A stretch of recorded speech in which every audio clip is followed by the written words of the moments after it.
In the Victorian era, Britain changed as never before. It was the time of great inventors, great engineers, but above all, great businessmen, entrepreneurs. And one of the best examples was the pioneer photographer, Francis Frith. It was in the 1860s that Francis Frith embarked upon a monumental mission using the newly invented photographic camera. He wanted to document every city, every town, and every village in the land.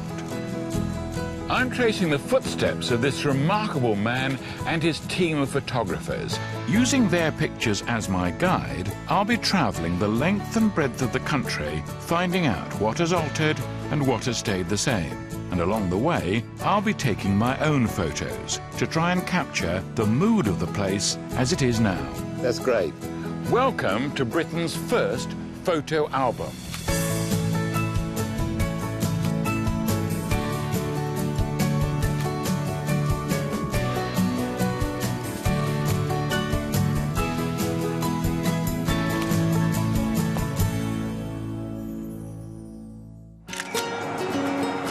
Tourism in Victorian times boomed with the railways. People would go to places which before they'd just heard of. And Frith was quick to make sure that his photographers went right across the country to all the popular resorts. And so the Frith archive really is a treasure trove. And today I'll be picking out some of the highlights of Frith's work. I'm starting at the most southerly point of my travels, on the coast of the Isle of Wight. Then it's back to the mainland, to the Hampshire town of Romsey, before I take in the mystical Wiltshire landmark of Stonehenge. And using my camera, I'll be trying to update Frith. Cars. The moment you start taking a photograph, cars. I'll be organising something in a brewery, and I'll be enjoying an ancient pagan ritual. Well done. The Isle of Wight exploded into life as a tourist destination during the 19th century. Frith came in 1883, by which time a trend-setting Queen Victoria had established a holiday home here. The coming of the railways meant the public could travel here easily from London. They came for the sunshine, fresh air, sea views, and for the first time, attractions designed especially for tourists. My first Frith photograph today is unusual because on the face of it, it doesn't look very interesting. It's a group of buildings by the seashore, not clear what they're doing, where this path is going to, but it was a major Victorian tourist attraction. And it still is a tourist attraction owned by the same family. It's got a splendid name, Black Gang Chine. The name originally referred to a nearby gorge that led to the seashore. This was known locally as a chine. Black Gang was the name of the dark path or gangway that twisted its way down the gorge's length. Today, Black Gang Chine is one of the Isle of Wight's biggest and oldest attractions. The owners delight in the name, which conjures up images of smugglers and pirates. It's something they've been trading on for 160 years. Well, my ancestors started the business in 1843 as a theme park, a very early theme park, and that's what it is still today. My great-great-grandfather was a shopkeeper by trade, and he actually said, I'm going to make most money here by opening a shop. The fact that I'm in a scenic location is a good idea, but he also then said I need a museum. And just by luck, in 1844, the year after he opened his shop and entrance to the chine, a whale was found floating in the Solent, the piece of water between the Isle of Wight and the mainland, and this was towed ashore, and the Admiralty were going to blow it up. And he stepped in and said, could I buy it from you? And he sold the blubber at auction, had the bones bleached, had them carted by horse and carts over to this location, and then actually had them re-erected as a full skeleton on show. The Black Gang whale has been a feature here from the beginning. Originally, it was housed in a tin shed, highlighted here in the Frith picture. The shed has long since gone, but the whale survives, or at least 13 tons of its bleached bones. So, I mean, for the Victorians, they just wanted to get really close to the whale, didn't they? They did indeed, yes, yes. And in fact, in the Victorian times, there was an actual wishing chair. You could make a wish inside the belly of a whale. Yeah. So very Victorian. And of course, they had a shop here and served tea, actually, with the bones of the whale around you. So You couldn't get closer. you couldn't get closer, no, absolutely. And you also had royal visitors here, didn't you? We did, yes. The royalty came. Queen Victoria visited the park, but also Queen Mary with her husband sailing round the island. And she would very often come wandering through the Chine building to look at the view. And on one occasion, her hat was knocked off by the bone from the whale. And within a few minutes, we're told, the story is that a workman came rushing up and actually sawed the offending piece of bone off, so that it wouldn't knock her hat. So what would it look like? This bit here, as you can see the bit that's actually missing, and over this side you can see the bit that's still in place. Oh, so, right, so a great chunk was just cut off, absolutely. Apart from the shop, and of course the museum with the whale skeleton, it was actually the walks down through the gorge, looking at the sea, which was probably as important to the visitor. And why did they like it so much? Well, we've got to remember, in the Victorian age, the Isle of Wight, amongst a lot of other resorts across the country, are being discovered for the first time, and it's the sea. The fact that they're so close to the sea and they've got these wonderful sea vistas that are so important to them. They've come from the cities. They're looking for that openness and that wide open space and sea vistas. That's what they want.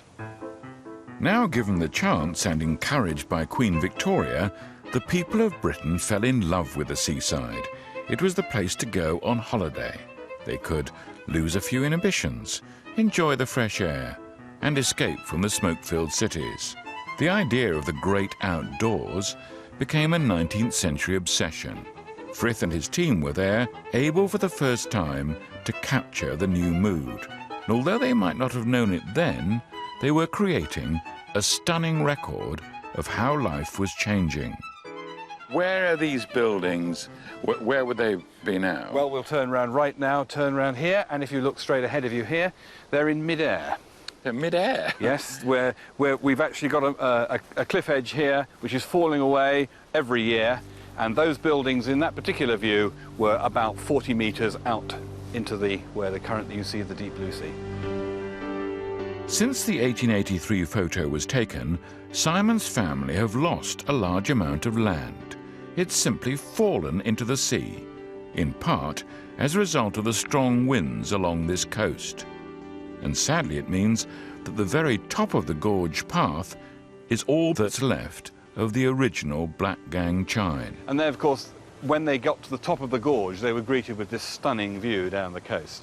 But of course, in those days, the gorge was 3/4 of a mile long and went much further out to sea. So if we look at it from the point of view of the old photo, we sort of would have been somehow out there. Probably about 30 metres metres out that way on the edge of the gorge, looking back into the buildings there, yes. And so every year you've got to be conscious of the fact that your land is getting smaller. Yes.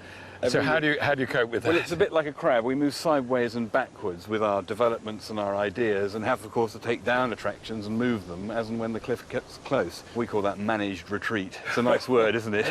Well, I know, but the retreat is the hardest manoeuvre. It is indeed. In the military, yes, isn't yes. it? But an organised one. We've managed to be doing it for some years, so we know what we're doing, I think.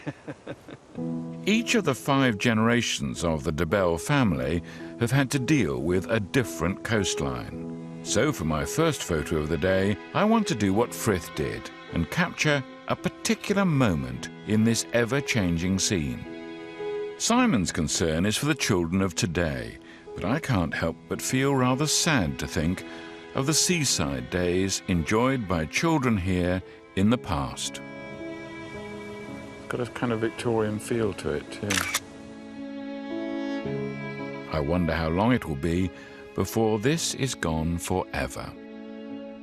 The Victorians loved a story, and they like a bit of melodrama, and they like entitling their pictures. So how about The Lost Childhood?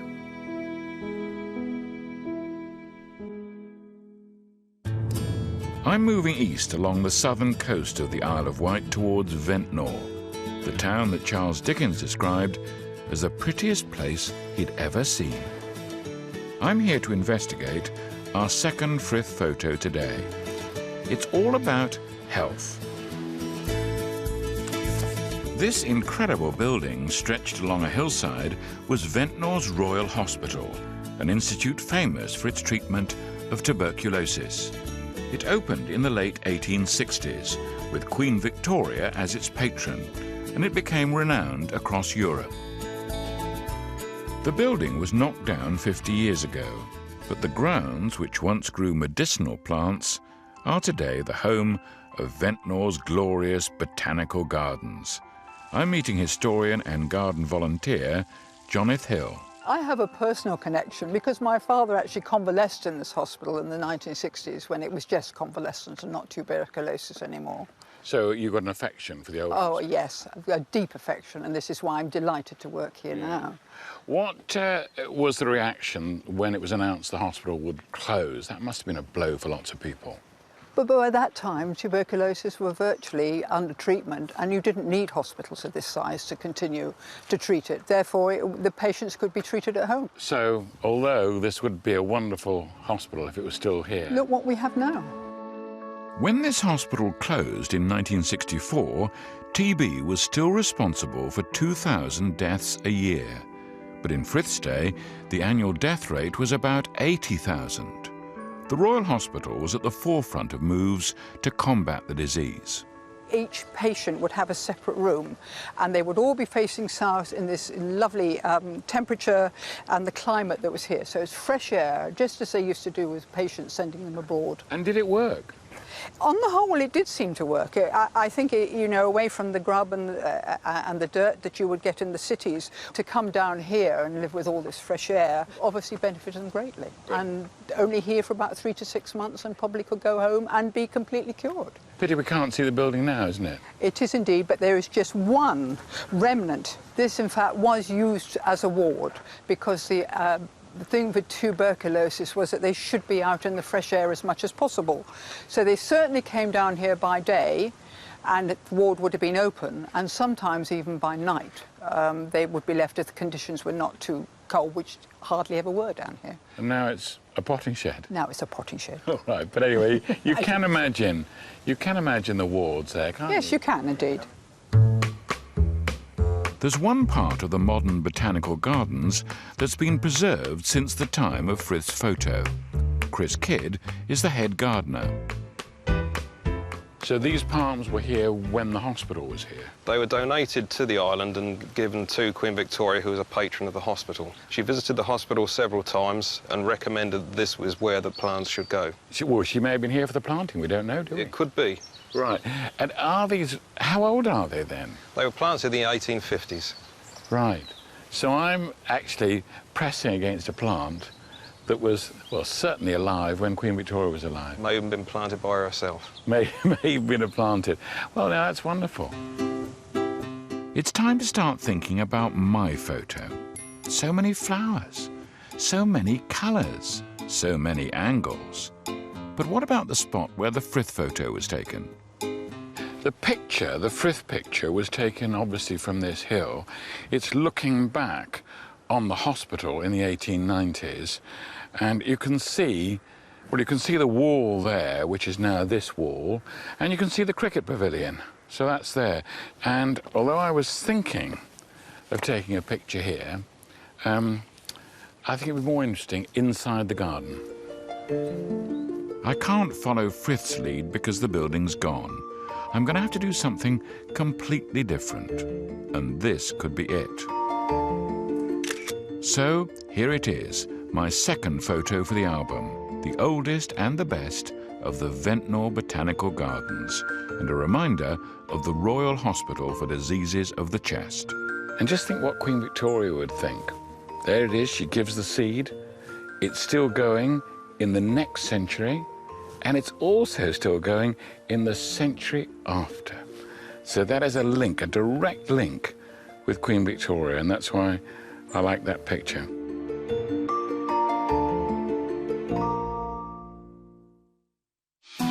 I'm tracing the footsteps of pioneer photographer Francis Frith and his team, using the photographs they took in order to find out exactly how our country has changed.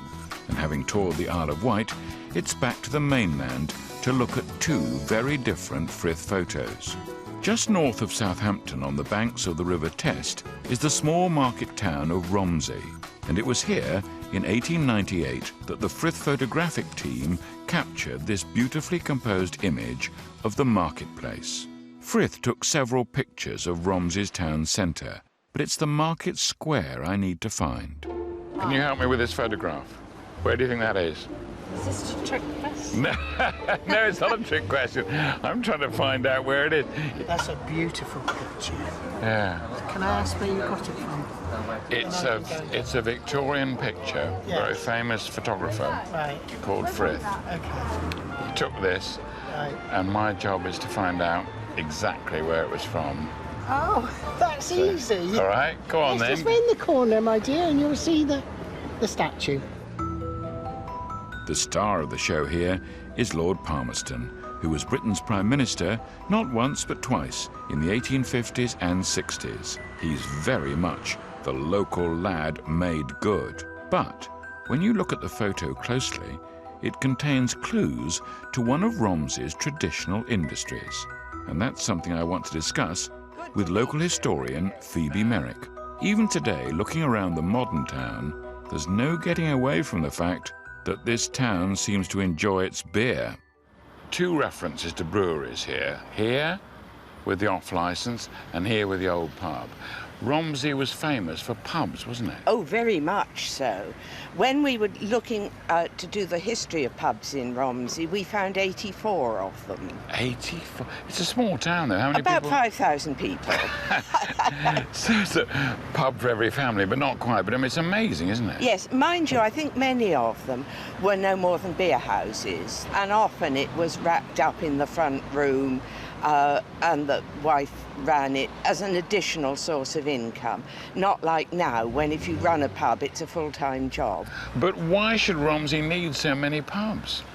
Because you're on a main road from Winchester to the west of England, you're on the road between Salisbury and Southampton. All those travellers need refreshment, as do their horses, of course. People sometimes, in those days, would think of Romsey as a place to get drunk. Is that right? Oh, yes. I mean, the old saying is, so drunk he must have been to Romsey. The alternative is, it's a straight road to Romsey and zigzag back from there. Time to turn attentions to Frith, though, and what he was trying to do with this particular photo of Romsey. Right, well, I suppose what's surprising is that the Frith photograph does not show the Abbey Church. It's extraordinary, isn't it? Because that is so much the dominant feature of the whole of Romsey. Almost everywhere you stand, you get a glimpse of that church. Frith managed to find somewhere that didn't have it. He got a good photograph, though, because the way it comes to a point with Lord Palmerston's statue as the central focus. But nonetheless, to get a photograph from anywhere in Romsey without a glimpse of the Abbey Church is quite hard work. The 12th century Abbey, once a house for Benedictine nuns, is the most famous site in Romsey, and I want to give it a proper place in my photo. Come on, cars. This way, sir. Cars. The moment you start taking a photograph, cars. Thank you very much. OK, now we can go. Right, this is it. We want cars in the picture. So there it is, different from the Frith photo. Mine is of the best feature of Romsey. This splendid building was already 600 years old when Lord Palmerston was around, and I think this is a worthy addition to our album. Before I leave town, there's just time for a short pit stop. I hope you understand this is purely for research purposes. A taste of Romsey, now fully updated. In 2008, it looked like the local tradition of beer making might have disappeared. But 18 months ago, with the arrival of a brand new brewery, the captivating smell of hops is back in the air. The owner, Nigel Welsh, is going to introduce me to the mysteries of the process. You're going to come up to the mash tun and hopefully regulate the flow of the sparge. The mash tun and regulate the flow of the sparge. What on earth's he talking about? Still, It certainly smells interesting. So this is the water, hot water. Hot liquor. And what's liquor? Liquor is water. We don't use the word water. It's dirty stuff. Going over what's down there? That's the malted barley. Right, now what do I do? Well, you're going to check this dial over here. Right. And make sure the regulated flow of 30 litres a minute is going through. Well, that says 35... 35.4. 0.4. Oh. Then if you want to just adjust this lever here. Right. And close it down a bit. Right, there we are. How does this compare with an old brewery in Victorian times? What would that have been like? In Victorian times, it would have been a traditional tower brewery, very few pumps involved, and a lot more manpower. The whole process brewing today will take 8 hours, and then in 7 days' time, you'll have beer ready to drink. That's all very well, but I haven't got a week to wait for the good bit.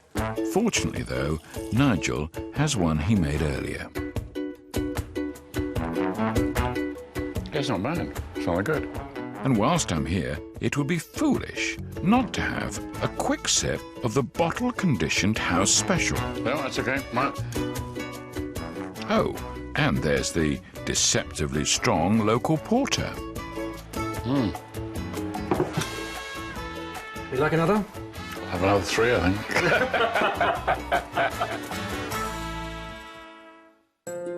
After a good night's rest, it's a sunny drive of 20 miles or so to my final Frith photo. The location is world famous. Surely Stonehenge hasn't changed for thousands of years. Those magnificent stones, wrapped in mystery, seem almost eternal. But it's not true. The stones have been moved, and the change over the past 100 years or so has been quite radical. Our Frith photograph proves that point. The great value of Frith's photo is that it was taken just before a period where a number of alterations were made. And before anyone suspects that Britain's greatest prehistoric treasure may be something of a sham, let me assure you that any changes have been part of some careful and expert conservation. Dave Batchelor from English Heritage has agreed to meet me to reveal all. Now, in Victorian times, when people started to travel around, this would already be a great attraction. Yes, it was a place that scientists looked at, architects looked at, right the way through the period. It was first put into a guidebook in some respects when Geoffrey of Monmouth, working in the 12th century, did a collection of places to visit in that sense. So it's been known since that time. Right, so when we get Frith and his photographers, this is obvious. Go to Stonehenge, take a picture because we can sell those pictures. Yes. Right. So here's our picture, and where do you think this is from? It's just about where we're standing, right. Effectively. It doesn't look at all like that, does it? No, it doesn't. This is taken at the very end of the 19th century. What we're looking at is this trilithon here. It was collapsed. It fell down in 1797. This is the upright on its end. This is its top surface here. And we're also looking at the big, great trilithon, stone 56 here, which was leaning over at that angle. So where's that? That's now been straightened up. But as with most things in life, prevention is usually better than cure. And if you look closely, you can see where some of Dave's predecessors have taken radical action to halt any further collapses around the ancient monument. Now look, that's your concrete, isn't it? That is a piece of concrete. This is an ancient piece of concrete, all of what, 50 years old? About 50 years old, yes. So we're not trying to sort of make it fake in any way. No. It's just quite obvious that's the modern bit. That's the modern bit. And here we are, these stones. That's right. Right. Stonehenge has changed a lot, and that's why, actually, in photographic terms, you need a regular record of it to take on board those changes. But however much Stonehenge has been patched up, glued and realigned, the mystical aura of the grand stones is still unchanged. And there's one group of people who are mightily relieved about that. I'm meeting one of them, Frank the Druid. Well, it is wonderful to be here. Today, meeting you and being in this sacred space, chosen as a special place by the ancestors.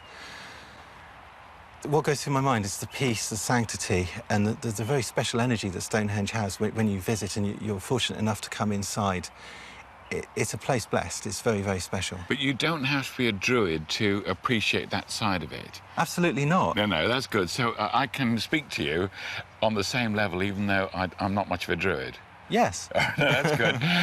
And for you, are you worried about the fact that people think of you as kind of made up or sort of lunatic or new age or all those images of druids? They're not exactly, oh, here's a sensible person, here's a druid. It's here's a druid, bit of a laugh, you know, nutter. What do you think about that? Well, Stonehenge has attracted a lot of eccentrics, both in the field of science and mysticism and druidry. So you don't mind that? You don't well, mind... I do mind, because the druid tradition is very ancient. It has a great deal to offer to the modern world, especially as we go into this transition of climate change, and we as a people of Earth have to find a new way forwards. And there's nothing new age about that. I'm not sure I've got the right clothes to be a druid.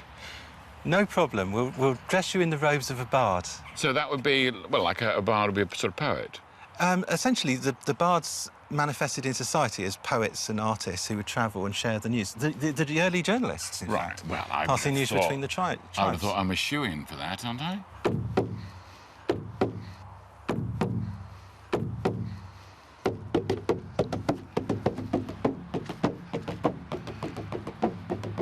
Come on, John. How do I look? You look good. Follow me. Right, so we're taking part in a ceremony, are we? Is that the idea? Well, I'd like to walk you through what happens in a ceremony. OK. Firstly, we've entered a great place that belongs to the ancestors. Yes. So, a silent pause.